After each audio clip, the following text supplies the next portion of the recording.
కోర్టుకు జై అంటారు, లీడర్కు జై అంటారు, కానీ గొంతు ఎందుకో జై తెలంగాణ. ఒరే జై గొట్టు, అలా విముక్తి కావాలంటున్నారు. జై గొట్టుమంటుంది, జై జై తెలంగాణ అని కదులుమంటుంది. విను.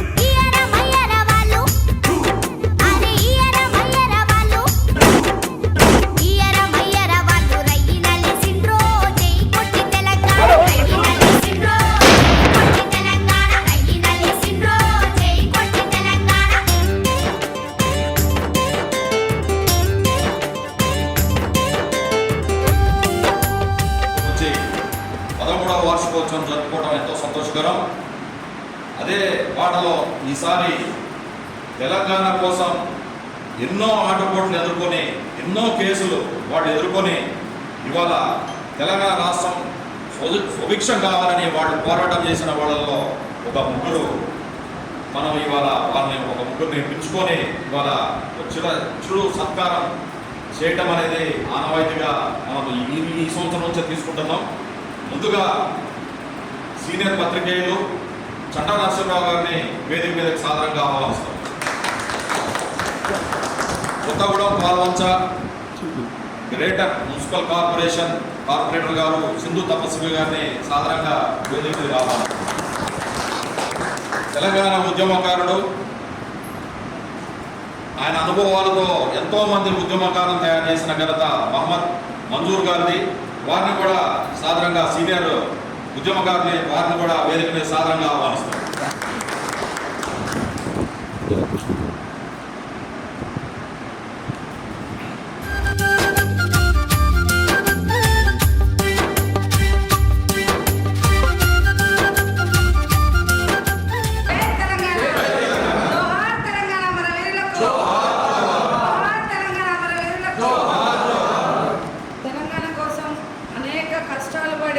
తెలంగాణ వస్తే మన నీళ్లు, నియామకాలు, నిధులు మనయ్య అని చెప్పి తెలంగాణ కేసీఆర్ గారు ఇంకో స్టెప్ తీసుకొని రాష్ట్రం వస్తే మన నిధులు మనకు వస్తాయి, మన నీళ్లు మనకు వస్తాయని చెప్పి మనం అందరం కూడా చాలామంది తెలంగాణ ఉద్యమంలో కొట్లాడినాం. అందరం కూడా రోడ్ల మీదకి వచ్చినాం. వంట వార్పు కావచ్చు, అదేవిధంగా రాస్తారోకులు, రోడ్ షోలు అన్నీ చేసాం. ప్రతిరోజు కూడా సకల జిల్లా సమ్మెలో అందరం పాల్గొన్నాం. చాలా వరకు మన పాల్వంచలోనే తొలి దశ ఉద్యమం కూడా స్టార్ట్ అయింది. తర్వాత మళ్ళీ దశ ఉద్యమం కూడా మన దగ్గరే స్టార్ట్ అయింది. మనం అందరం కూడా కలిసికట్టుగా 13వ ఆవిర్భావ దినోత్సవాన్ని జరుపుకుంటున్నాం. మరి ఈరోజు ఇంతటి గొప్ప కార్యక్రమాన్ని నిర్వహించిన పార్టీలు రాష్ట్ర అధ్యక్షులు రామారావు గారితో పాటు మిగతా మిత్రులందరూ కూడా ప్రత్యేక ధన్యవాదాలు తెలియజేస్తా ఉన్నాం. మరి తెలంగాణ రాష్ట్ర సాధనలో అనేక మంది తమ విలువైన ప్రాణాలను బలిదానం చేశారు. మరి మన కేటీ కేసులో కూడా కూలింగ్ టవర్కి, మరి చిమ్నీలకి ఆందోళన చేసిన మిత్రులు అనేక మంది ఉన్నారు. ఆ రోజు నిర్మాణ కార్మికులు గట్టిగా ఆదర్శ పనులు సైతం వెనుకేసి ఆ రోజు ఆందోళనలో పాల్గొన్నారు. మరి దాంతోపాటు తమ అమూల్యమైన ప్రాణాలను విద్యార్థులైతే ఏంటి, ఉద్యోగులైతే ఏంటి, మరి పోలీసులు, కానిస్టేబుల్ కృష్ణన్న లాంటి వాళ్ళు కూడా తమ విలువైన ప్రాణాన్ని బలిదానం చేశారు. మరి రైలు పట్టాల మీద పడుకొని తమ నినాదాన్ని వినిపించి ప్రత్యేక తెలంగాణ రాష్ట్ర సాధనలో కీలకంగా పనిచేశారు. మరి జర్నలిస్టులుగా మీరు ఆ రోజు మే 11వ తారీఖు 2011వ సంవత్సరంలో పాల్వంచ నుంచి తెలంగాణ రాష్ట్రం నుంచి ఢిల్లీ వరకు వెళ్ళి అక్కడ ఢిల్లీలో జంతర్మంతర్ దగ్గర ఆందోళన చేసిన సందర్భం ఉంది. ఆ రోజు 3 రోజులు అక్కడే ఉండి ప్రత్యేక తెలంగాణ రాష్ట్రం కోసం పోరాడిన చరిత్ర ఉంది. మరి జిల్లా అధ్యక్షుడు, ముందుగా ఈ ఉద్యోగులందరికీ కూడా తెలంగాణ ఆవిర్భావ దినోత్సవ శుభాకాంక్షలు తెలియజేస్తున్నాను. నాకు ఈ ఉద్యమకారుడిగా నాకే కాదు, మా ఉద్యమకారులందరికీ కూడా ఉద్యోగులు కానీ విద్యుత్ కార్మికులు కానీ అంటే అత్యంత గౌరవం. ఎందుకంటే తెలంగాణ ఉద్యమం మేము చేస్తున్నప్పుడు మాకు ఇక్కడ ముఖ్యంగా ఏంటంటే ఇది ఖమ్మం, ఉమ్మడి ఖమ్మం జిల్లా అనేది ఇది వలస బాధల జిల్లా.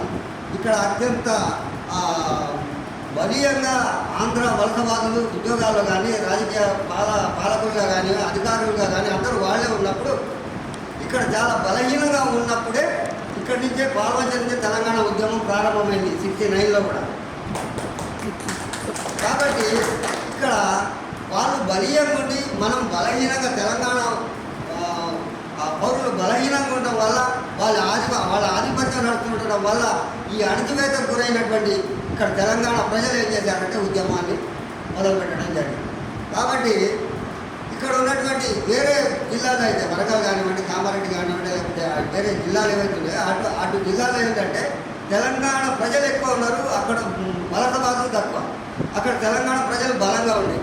కానీ ఇక్కడ ఏంటంటే ఇక్కడ తెలంగాణ మలిదశ ఉద్యమం జరిగినప్పుడు ఫస్ట్ తెలంగాణ తొలిదశ ఉద్యమం ఇక్కడి నుంచే ఈ అణచివేతను భరించలేకనే మొదలైంది. మలిదశ ఉద్యమంలో ఏమైందంటే ఈ తెలంగాణ వలస పాలకులు ఎవరైతే ఉన్నారో ఉమ్మడి ఖమ్మం జిల్లాలో ఉద్యమం సందర్భాల్లో ఈ విద్యుత్ ఎంప్లాయీస్ ఏదైతే ఉన్నారో విద్యుత్ ఉద్యోగులు ఎవరైతే ఉన్నారో వాళ్ళు ఒక ఉప్పేలాగా మాకు సహకరించి ఇక్కడ తెలంగాణ ఉద్యమానికి సహకరించి ఎప్పుడైతే వచ్చారో అప్పుడు మాకు మా మనోబలం జరిగింది. మేము ఇంకో మనోబలంతో ఇంకా ముందుకు పోరాడాలి, తెలంగాణ ఎక్కించు ఇటువంటి ఉప్పెల్లా వచ్చినటువంటి ఈ ఉద్యమం ప్రజల్లో ఈ ఉద్యోగాల్లో వచ్చింది కాబట్టి తెలంగాణ సాధ్యమే అనేటటువంటి మనోబలం మాకు వచ్చినప్పుడు మేము ధైర్యంగా కొట్లాడుతున్నాము. అది కేసులు కానివ్వండి, దెబ్బలు కానివ్వండి, కేసులు కోనివ్వండి, ఏదైనా సరే తెగించి కొట్లాడడం అదంతా దాని వెనుక మీ యొక్క సహకారం, మీ యొక్క ఉద్యమానికి మీరు సహకరించినటువంటి ఉద్యోగులంతా బయటికి వెళ్ళి దీక్షలు ర్యాలీలు ఏవైతే చేసి మాకు మనోబలాన్ని ఇచ్చారో నేను దానికి తల వంచి ధన్యవాదాలు తెలియజేసుకుంటున్నాను. కాబట్టి ఈ విధమైనటువంటి త్యాగాల ద్వారా తెలంగాణ సాధించుకున్నాం.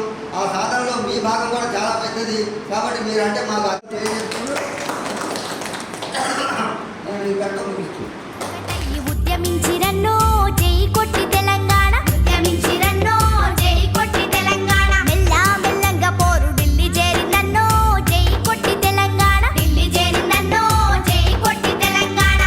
అదిగో ఎక్కడో దూరంగా వినిపిస్తున్న రాగంలో అప్పుడు వినిపిస్తుంది జై కొట్టు తెలంగాణ అంటున్నారు. కీలక వ్యక్తుల గురించి సన్మానం చేయడం అనేది చాలా అభినందనీయం. మరి